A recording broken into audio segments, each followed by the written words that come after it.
नमस्कार मु अमित आपको पुणी थर स्वागत करुच्ची प्रतिभा फार्म को। चाषी भाई मैंने पूर्व भिडियो कही फ्री रेंज रे चाष कले कौ कौ जिनस अधिक गुरुत्व देवा दरकार जहाँद्वारा कि आपंकर कस्टिंग कमिज और कौन प्रकार क्षति न हो से कि भाव आप ध्यान देले आप लाभवान अधिक हो पारे से विषय में आज आपण सहित मु एक्सपीरियंस मोर शेयर करी। चाषी भाई मैंने फ्री रेंज रे चाष करने द्वारा आमर मेनली कस्टिंग कमी आर जो ग्रोथ आउ टेस्टा से बढ़ी जाए फ्री रेंज चाष कले आपंकर मांसर टेस्टा निहाती पाइबे। चाषी भाई मैंने प्रथमे आम जो छाड़ा तो छाड़ा केवेठू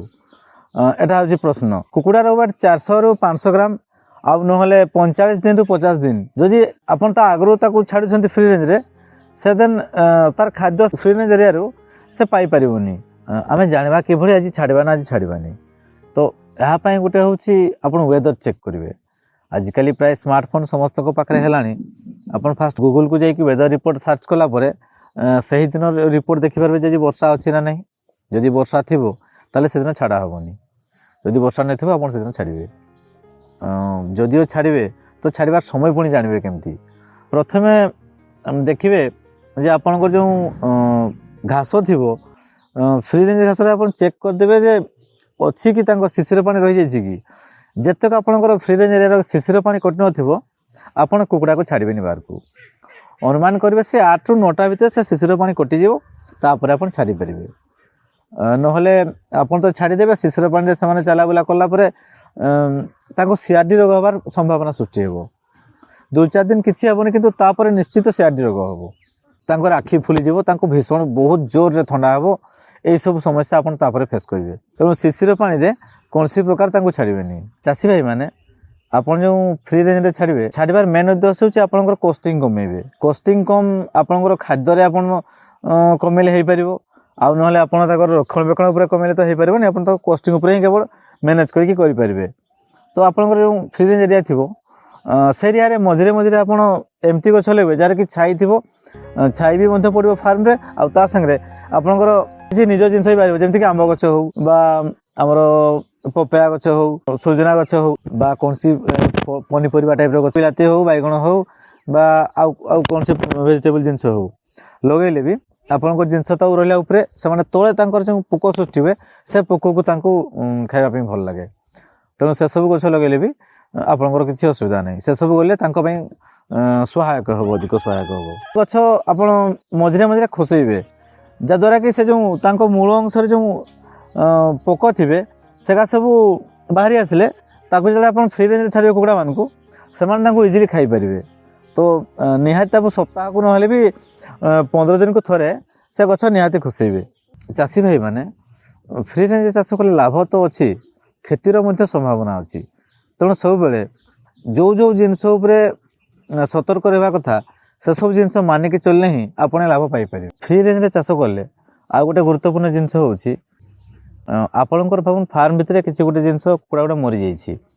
तो ताकू आप कौन पर सह टोटाल जब पर भी किसी से बाकी कुकुड़ा उखाड़ी देते से सब जिनस नहीं कि फार्म अति कम भी 200-300 मीटर दूर फिंगिदेवे आ मेनली चेष्टा कर पोतीदेले सब बहुत भल कि से कौन से गोटे रोग आक्रांत होकर मरी देन बाकी कुकुड़ा थंट मारिक देहर मांस सब नहीं आसवे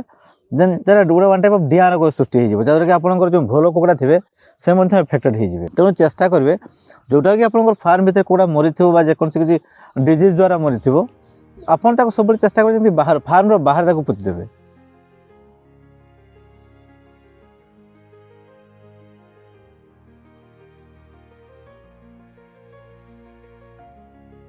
चाषी भाई मैंने आहरी गोटे गुरुत्वपूर्ण जिनस हूँ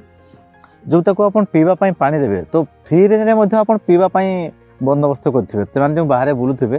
तो जो आपंकर गछ लगे मझे मझे से गछ पाखे 2-4टा कम से कम ड्रिंकर पकईदे ड्रिंकर खाली तल सारटा भी चलो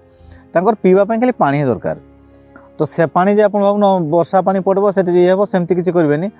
सब बेले आप फ्री रेंज छाड़े छाड़ला ही सेठी आप पानी देवे तो जदि से ड्रिंकर टे मैला हो जाए कि कादुआ लगी आप सफा करके भल स्वच्छ पानी पीवाई देवे। आपंकर फ्री रेंज एरिया जदि कौन गात मात थी खाल ढीप एरिया थी तो सेठी आप देखिए जमी पानी न जमा हो कि मैंने खराब पानी पचा पानी रोग आक्रांत कर जना पड़े से आप आज पीदेले काली पीदेले तो किसी हेनी बाकी लेट्रे किछ दिन पर से एफेक्ट कर तो आप मेनली चेष्टा करेंगे जमी खराब पानी आपको फार्म न आ जो घास भी थी ए घास देखिए 6 इंच 5 इंच तक ठीक अच्छी ताठू बड़ जमी घास न ना जेकोसी खाଇବା जीवजंतु से भीतर लुचिक रही पारती तेणु आप फ्रिज में बहुत चेष्टा कर जमी घास कम था माने खाଇବା उपयोगी घास ही था किसी गोटे बुदा आकार जमी न था जहाँद्वारा कि पर आप भावन फ्रिज में देखुं किंतु से बुदा पाक से कुकुड़ा चली जाइए से खाଇବା जिन खाई तेणु सेटा भी आप नजर देवे जे भी जहाँ भी किसी घास थी तो क्लीन थी कौन प्रकार बुदा आकार नमती गोटे जगह मेंचे घास उठी से भितर गोटे जिन गोटे साप हो कौन से बिले हो लुचिक रही जाइए तो से सब जिन को नजर करेंगे फ्री रेंज एरिया आप खावाई दे गोटे जगह मैंने ये भाव गोटे आपमती फार्म भितर खावाई दे सेमती खावाई देवेनि जो खावाई दे गोटे छोटिया पिंडी कर पिंडी माने कि मेटरटा हूँ फार्म रू छाड़े आप छोट बड़ कुकुड़ा थे तो गोटे जगह देले कि केवल बड़का ही खावाई पाइबे सानगा पाइबेनि आउ तेणु भिणिकी देवाई गले गोटे आप पकार हो जेकोसी गोटे जिनस हो टे पाखापाखि 20-30 फुट लंबार गोटे पिंडी टाइप करेंगे से पिंडी आप पूरा मेला करके देवे धान जमी सुखा हुए देवा फल आप लाभ हो भावन बड़ कुकुड़ा से आर साइड गले सानगा साइड खाईपारे तो मेनली ये उद्देश्य से आप जो खावाई देवे गोटे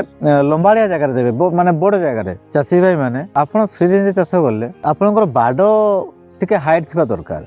अति कमटा भी 8 फुट खंडे जदि आप हाइट न कर कुकुड़ा को आप छाड़ी देते से डिया मारिकी पारे डिया मारिकी पारे कि रिटर्न करेंगे से सब जिन को भावन आप प्रत्येक दिन आपणकर संध्या समय आप पाचेरी बाहर पाखे टे बुली देखीदेवे जे काले आपंकर कुकुड़ा बाहर रही जाइए ना नहीं बोली तो यह निहात करेंगे कि कुकुड़ा बाहर कुकुड़ा बाट सांगे सांगे पाई किंतु पोषा बेले से बाट बणा हो जाए तेणु से निहाती सतर्क सहित टे देखिए प्रथम जो छाड़े ताको आप सतर्क सहित नजर करके रखिए प्रथम 10 दिन कहीं तो फ्री रेंज एरिया आइडिया न बाहर को आसे पुणी रहीजे तेणु प्रथम जो आप छाड़े प्रथम 5-7 दिन आप छाड़े पुणी सांगे ही नहीं पोषा तो आप सांगे ही थे प्रत्येक थर आप बाड़ कटे कटे बुलते से भितर चलुवे चाषी भाई मैंने परवर्ती भिडियो